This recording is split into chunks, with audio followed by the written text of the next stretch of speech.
வெங்காயம் கலர் மாறிடுச்சு. இப்போ நெக்ஸ்ட்டு இஞ்சி பூண்டு விழுது ஒரு 1/2 கிலோ சிக்கனுக்கு ஒரு 3 டேபிள் ஸ்பூன். இப்போ நிறைய மசாலா போட்டால் தான் நல்லாயிருக்கும் கிரேவி. இதிலே நான் மிளகு, ஜீரகம், பெருஞ்சீரகம், பட்டை மிளகுலாம் இதுலேயும் போட்டு அரைச்சிருக்கேன். இந்த விழுதுலேயும் கொஞ்சம் அரைச்சிருக்கேன். நல்லா மசாலா நிறைய போட்டு இந்த பச்சை வாசனை போகிற வரைக்கும் 1 நிமிஷம் அரைச்சிக்கலாம்.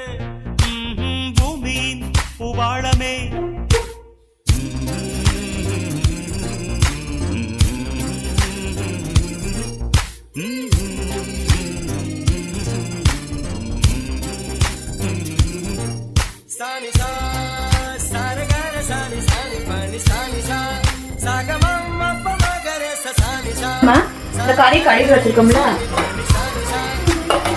கழுவி வச்ச கறியில் தண்ணி இருக்கக்கூடாது. தண்ணி இல்லாமல் ஃபில்டர் பண்ணிடணும். தண்ணி இருந்தால் இன்னும் கொஞ்சம் கலக்கும். தண்ணி இல்லாமல் இருக்கும்போது இந்த தக்காளியோட தண்ணியும் வந்து உங்களுக்கு ஒரு அப்போ தான் டேஸ்ட் நமக்கு இருக்கும். இதில் தண்ணி அதிகமாக இருந்தால் டேஸ்ட் வந்து தண்ணி மாதிரி ஆயிடும். ஸோ இதை கறியில் தண்ணி இல்லாமல் பிழிஞ்சு வச்சுக்கோங்க. இந்த கறியும் நம்ம சேர்த்துடலாம். இஞ்சி பூண்டு விழுது இருக்கும் போதே அதில் குறுமிளகு, அதாவது மிளகு, பெருஞ்சீரகம்லாம் போட்டு அரைச்சிருக்கேன். அதனால போட தேவையில்லை, பவுடர் போட தேவையில்லை.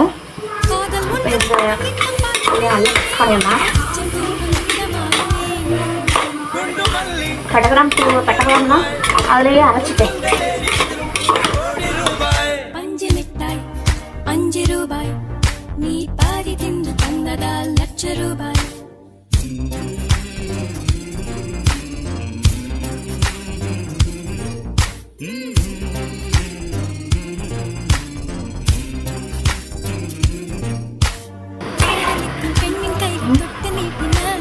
ஏழு விசில் விட்டாச்சு, வெந்துருச்சு.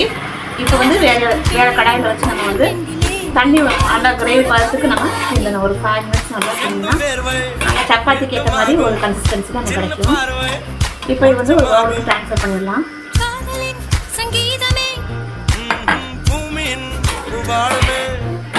பாருங்கள், பார்க்கும்போதே திங்கன் போல தோணுதா? நீங்களும் சமைச்சு இது மாதிரி சந்தோஷம் இருங்க.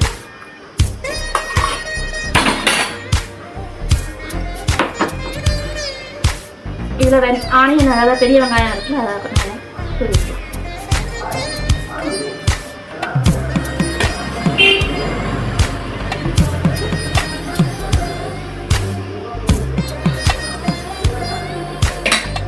எங்களுடைய